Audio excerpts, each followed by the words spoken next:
There is something powerful about a woman who knows she is favored by God. She walks differently, she speaks differently, she suffers differently, and she recovers differently. She is not just living, she is fulfilling a mandate. And whenever a woman discovers her purpose and begins to walk in divine favor, there will be resistance, not because she is wrong, but because she is chosen. People don't hate you because of your flaws. They hate you because your presence reminds them of what they could be, but refuse to become. You walk in the room and don't have to say a word, and yet conviction begins to rise in the hearts of those who never dared to walk in truth. You don't need to compete because your lane was handcrafted by heaven. You don't beg for validation because the King has already affirmed you. Your confidence in God threatens those who find identity in opinions. When you refuse to shrink to make others comfortable, it stirs insecurity in hearts that have built their worth on applause. But you, daughter of destiny, were never called to dim your light. You are not arrogant. You are aware, and awareness is dangerous to the insecure. They say you're too soft, but softness in the hands of God is strength refined. They mock your tears, but they don't know the oil those tears carry. They laugh at your silence, but in silence you are discerning, watching, and waiting for divine instruction. Your silence is not weakness, it's wisdom. Your quiet spirit is not fear, it's focus. You speak and in words disturb demons hiding in people. That's why they try to shut you up. That's why they roll their eyes when you express your dreams. They know your voice isn't ordinary. It doesn't come from intellect alone. It comes from revelation. And when God gives you a voice, he also gives it weight. They can't stand your words because your words carry authority born in the secret place. They copy your walk, your work, even your worship, but they criticize the very thing they try to imitate. Jealousy is loud when favor is obvious. They want your harvest, but they despise your obedience. They weren't there when you were in the valley. They didn't see you when you cried yourself to sleep. But now that the oil is flowing, they act like you stole something from them. No, beloved, you were anointed for this. You didn't choose this favor. Heaven did. They celebrated when you stumbled, but they were shocked when you rose again. They whispered about your mistakes, but didn't know those mistakes became the womb of your testimony. God used what they tried to bury you with to raise you. That's why they can't understand why you're still standing. They thought the storm would drown you. They forgot who commands the winds. You've been lied on, you misunderstood, excluded. But don't be bitter. Be grateful. Because their rejection was divine redirection. God didn't allow them to sit at your table because he knew they would poison your destiny. You outgrew their limited view of you, and heaven had to pull you out of their circle to place you in your calling. Stop mourning what God already ended. You are God's favorite, not because you're better, but because you said yes. You surrendered. You trusted when it didn't make sense. You obeyed when it hurt. And now favor has become your portion. But favor is never free. It attracts opposition. It exposes motives. It separates wheat from chaff. When you are confident in God, it unsettles those who have built their identity on the shifting sands of human approval. Your boldness doesn't come from titles, possessions, or applause. It flows from a deep, unshakable trust in the one who called you. And that kind of confidence makes people nervous. You don't flinch when storms rise because you know the one who controls the wind. You don't panic when others walk away because you understand that your value was never in their presence. It was always in his promise. This unmovable assurance exposes the fragility of those around you who rely on performance, popularity, or manipulation to feel significant. They can't understand how you smile through disappointment, how you walk tall in rooms where you're overlooked, how you speak with authority without needing affirmation. They don't know the cost of your confidence, the nights you prayed through tears, the sacrifices you made in silence, the battles you fought with no audience. They only see the strength, not the surrender. And so they misread your stability as arrogance, your assurance as pride, when in reality, it's the fruit of intimacy with God.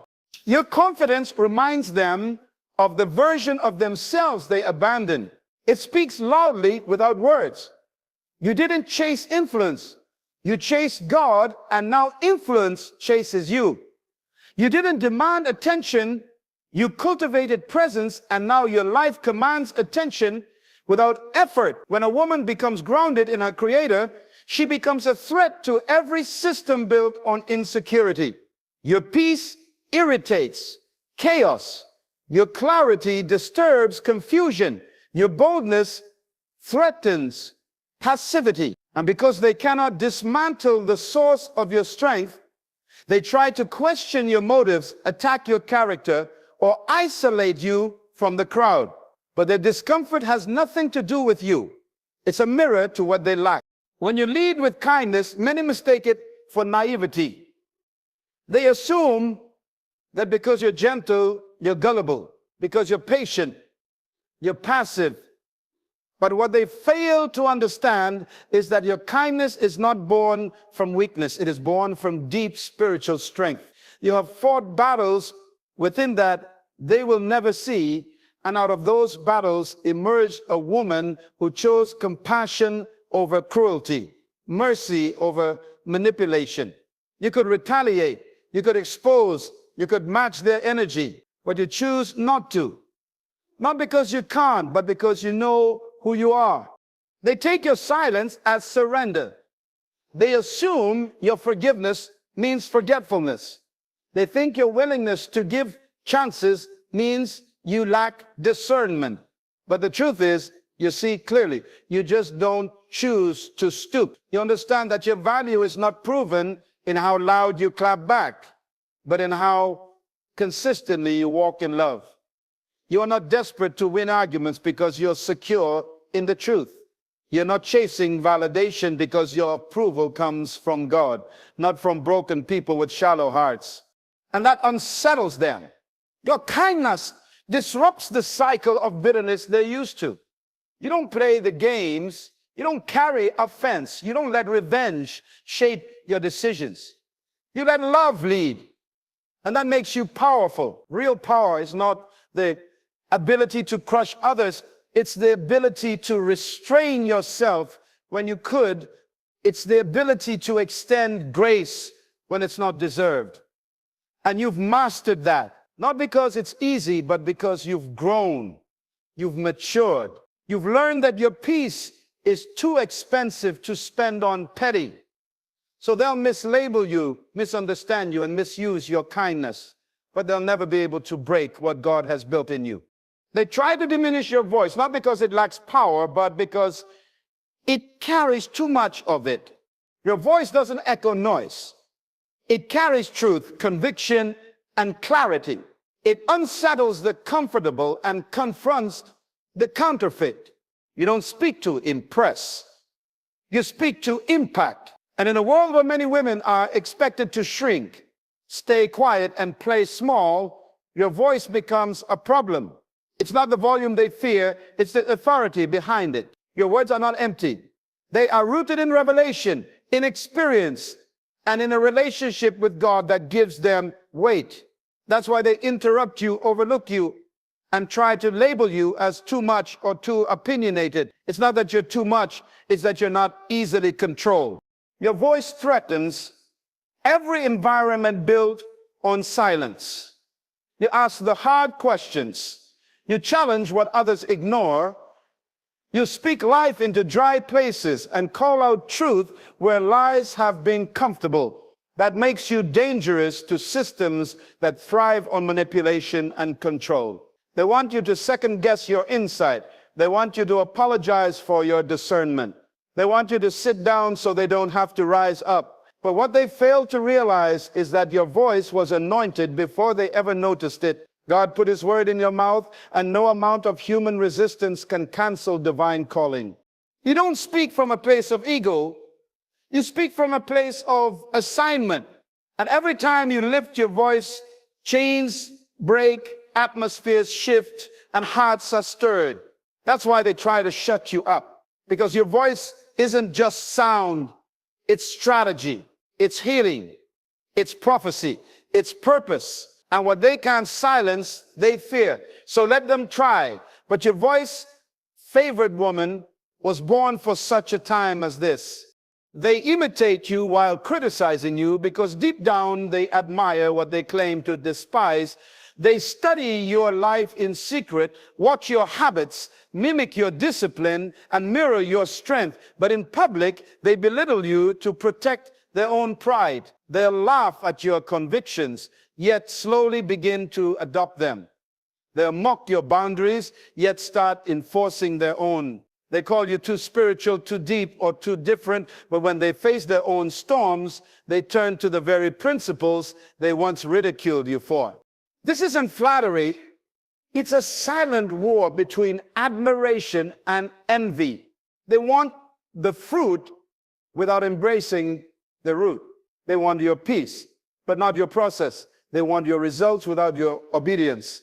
What frustrates them is that you didn't force your light, it just shines. You didn't compete, you just grew. You didn't demand attention, your life commanded it. And because they can't understand how you've become who you are without compromising, they try to dismiss your character while stealing your example. They want your favor without your faith. They want your resilience without your sacrifice. What they see in you exposes the gap in them. And instead of humbling themselves to grow, they hide behind mockery and gossip. But God sees it all. He sees how they copy your prayers, your standards, your courage, yet pretend not to notice your influence. And He will continue to elevate you, not to shame them, but to show that authenticity cannot be faked and purpose cannot be duplicated. You were not made to fit in. You were made to stand out. And even those who fight you must acknowledge in the quiet corners of their hearts that you are a blueprint.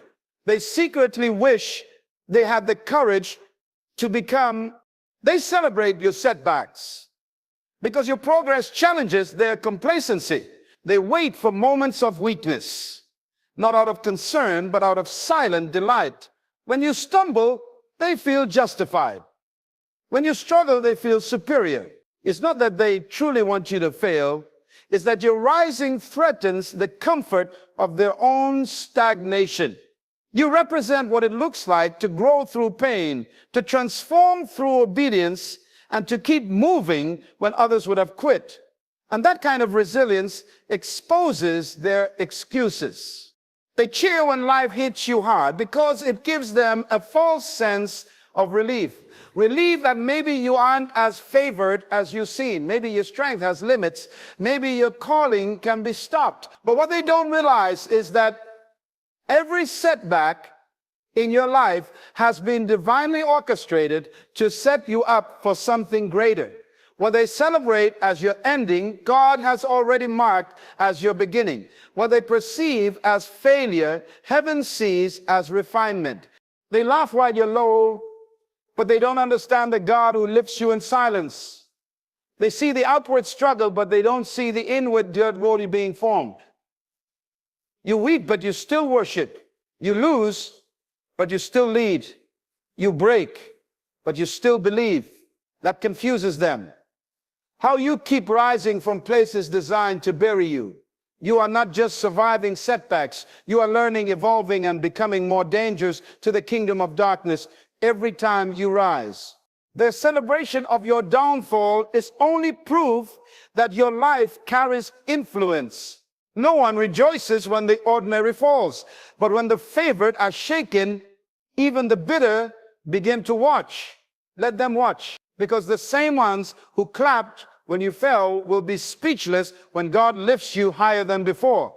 They spread lies to undermine you because the truth of who you are is too powerful for them to confront. They know they can't stop your favor, so they try to stain your name. They can't handle your growth, so they fabricate stories to drag you down. When people lack the courage to rise to your level, they attempt to pull you to theirs through deception. They manipulate perception because they can't match your character. And instead of dealing with their own insecurity, they invest energy into damaging your reputation. You see, your light exposes things in them they'd rather keep hidden. Your integrity confronts their compromise. Your fruit challenges their barrenness. So rather than reflect and repent, they retaliate with rumors. Lies become their weapon when truth becomes too uncomfortable. They talk in circles, they whisper in shadows, they twist your words and question your motives, not because they're true, but because they're intimidated by your authenticity. What they don't understand is that you're not built on public opinion, you're rooted in divine affirmation. God knew who would turn against you before they ever smiled in your face. He saw the plots before they formed. He heard the whispers before they reached ears. And still he called you. Still he anointed you. Still he entrusted you with the assignment. Their lies may travel, but they will never override what heaven has declared over you. Let them lie, let them scheme. Every false accusation is a setup for God's vindication. Every attack on your character is an opportunity for God to show who truly holds your identity. The more they talk, the more God will elevate. Because in the end, truth doesn't need defending, it just needs time. And when that time comes, even those who believe the lie will have to admit they were watching a woman marked by God all along. They exclude you from circles. You're outgrown, not because you don't belong, but because you no longer need to. What once was a place of connection has now become a space of limitation.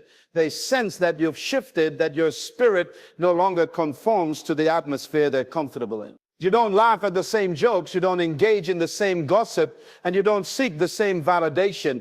And rather than grow with you, they choose to push you away, not realizing they're confirming your evolution with every closed door. You didn't leave them with bitterness in your heart. You didn't walk out in pride, but your calling required a different environment, a new level, a deeper discipline. God began pruning your circle to protect your destiny. He started isolating you, not to punish you, but to position you, because sometimes rejection is not betrayal, it's redirection.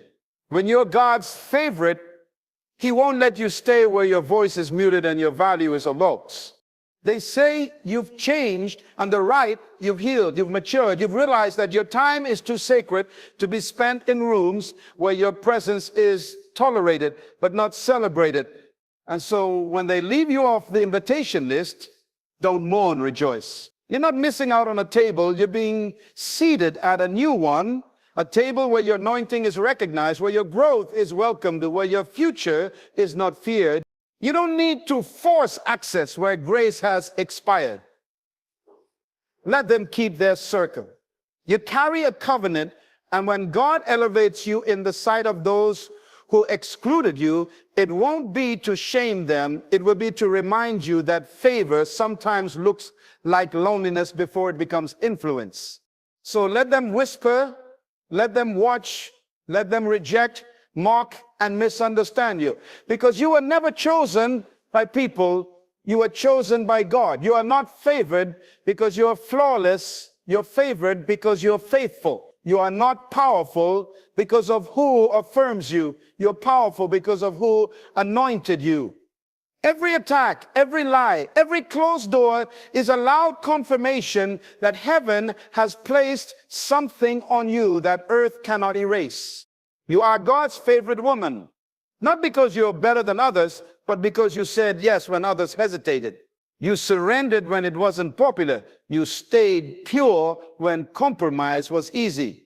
You carried the weight of calling with grace, even when it crushed your comfort. And that kind of favor will always stir hatred in those who fear what they cannot control. But don't shrink. Don't dim. Don't apologize for being chosen. Walk in the room with your head high, knowing that you are backed by the authority of heaven. Speak when God gives you a word. Stand when others bow.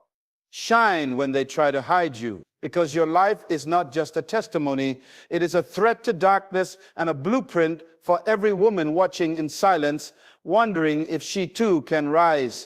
Yes, she can, because you did. Keep walking, favored woman. The throne you serve is greater than the crowd you lost.